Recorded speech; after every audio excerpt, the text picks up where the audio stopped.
Chapter 12 is dealing with conic sections. So first of all, what is a conic section? What is the definition?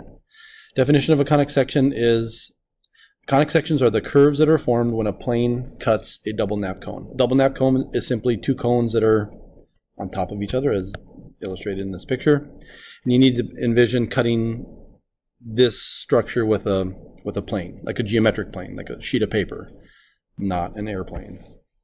So there are 4 standard conics and there are 3 degenerate conics. So in class we kind of had the kids visualize what shapes could be formed by cutting it with different planes. For the video here though, I will attempt to illustrate this with 3D software. All right, so the formula for a double nap cone in 3 space is z squared. Oh, why is it not typing? Z.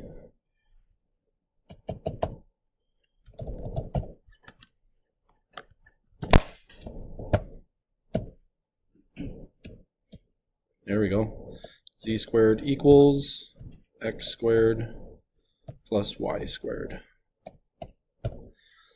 So that gives us the double nap cone. So the first conic that we're going to talk about is if we were to cut that plane with the equation of z equals 2, for example. So if we were to cut the double nap cone like this with a plane, you can see the intersection is just going to give you a circle. All right, so the first conic would be a circle. The next conic we'll study in this chapter is what if that plane, instead of it being kind of horizontal looking like that, I guess, what if we put it at a little bit of an angle? So we can generate that plane by just adding 0.5x. So there we go. So as you can see, if that plane cuts it at an angle, the geometric object that we see is an elongated, might say an elongated circle. It's not a circle at all. That would be an ellipse. Now some people might say, well, that looks kind of like an oval. An oval is not a mathematical object. It's more like a art shape, I say. An ellipse, however, or not that I know of, I don't think an oval, I don't know what a mathematical definition for an oval is. I shouldn't say that it doesn't exist.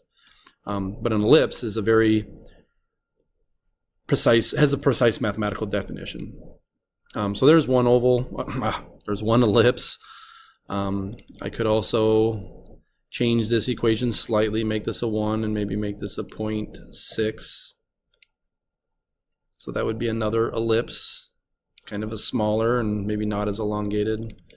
Or I could even attempt to make the slope even bigger, or the angle that it cuts even bigger. Okay, now this is an elongated ellipse. Now it doesn't look like it's an ellipse because it's lopped off, but remember these double nap cones go on forever, infinitely. So they don't really stop. So this isn't, so you got to envision if that thing kept on going, it would just be a more elongated ellipse. So the next one then is going to be well, I guess what we're thinking about here was like, you see what this angle is. The angle of this plane is just a little bit more than the angle of the cone. So what if the plane had the same slant as that cone? We can do that by making the slope equal to 1, or the coefficient of x equal to 1. So now that you can see that plane kind of is at the same angle as this edge of the double nap cone. In which case, what is our intersection? Hopefully you guys kind of recognize that. That is a parabola. It's only going to hit one of the cones, and it's going to go on forever, and that is exactly, actually, you'll find that that's going to be the definition of a parabola. Okay? So the parabola is the third one. And then the last one would be, what if that slope is made, or that coefficient is made bigger than 1, like 1.5. When that happens, that slant becomes even less. That actually is going to hit both of these cones. So we kind of get 2 different curves. Well, it's one curve together, but it has 2 pieces. And it looks a little different than a parabola. Kind of straightens out more. This is called a hyperbola. In fact, you can see a better picture of a hyperbola if I just go y equals 1, y equals 2. Let's go y equals 1. So now it kind of cuts it perpendicular, or in that.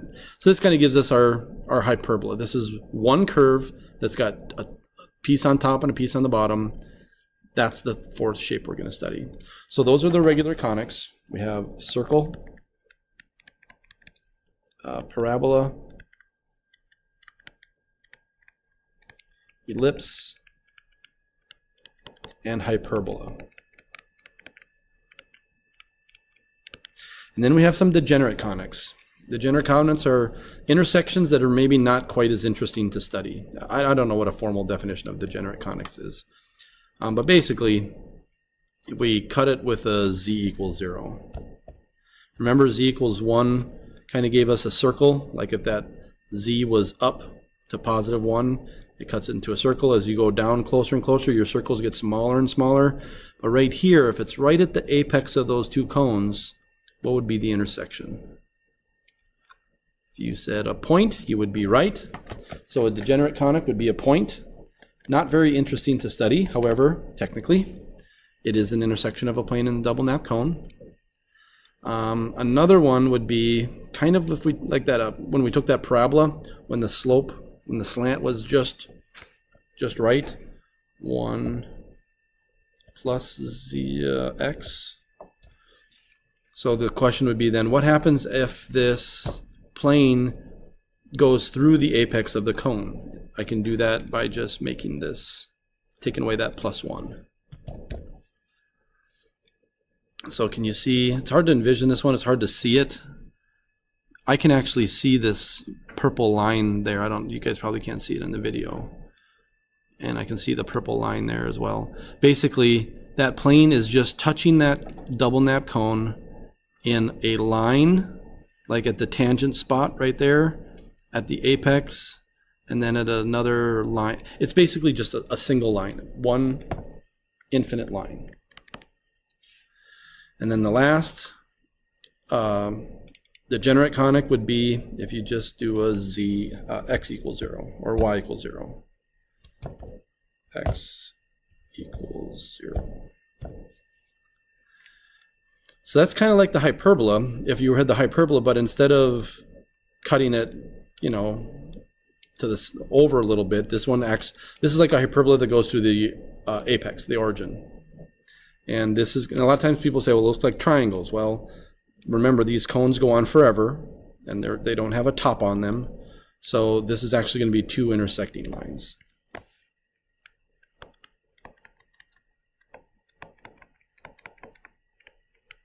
So these we're not going to study much. We'll take a look at them at the very end. We'll kind of talk about where they show up in general form of a conic. These we're going to study throughout the unit. Now, you've already studied some of these. You've studied circles in geometry. You studied parabolas in Algebra 1, and we studied parabolas earlier in the year, but we're going to get much more in depth with them. These two should kind of be new for you a little bit, okay? All right, so I think this is a good time to stop and go to the next video. We'll talk about the circle.